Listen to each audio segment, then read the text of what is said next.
El bruxismo infantil es muy común y puede verse desde los recién nacidos. De hecho, ello está considerado un síntoma de los desórdenes respiratorios que se tienen al dormir y es algo que se hace de manera inconsciente. Estudios reportan que aproximadamente 9 de cada 10 niños tienen algún padecimiento de desórdenes respiratorios al dormir. Síntomas comunes de estos desórdenes respiratorios pueden ser estrillar los dientes, respirar por la boca, roncar, desórdenes parecidos a lo que es déficit de atención e hiperactividad, niños que mojan la cama todavía de grandes, pesadillas, tienen alergias, tienen asma. Esto quiere decir que el dormir en estos niños no es reparador ni regenerativo.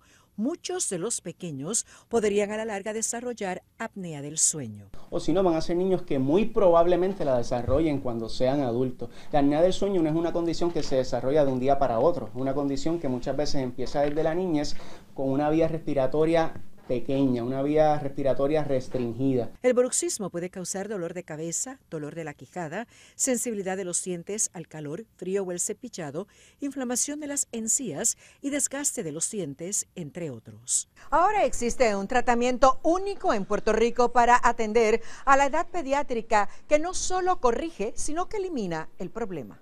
El tratamiento se basa en el uso de una boquilla de coma, que en la actualidad es usada por 4 millones de niños alrededor del mundo. Lo que este tratamiento hace es guía el crecimiento de la quijada y de la mandíbula para que la vía respiratoria se desarrolle correctamente y los dientes se vayan acomodando a la posición donde deben estar para no tener que poner braces en un futuro a los 11, 12 años. Aunque los niños pueden ser tratados desde que son recién nacidos, la edad ideal es comenzar a partir de los 4 años de edad.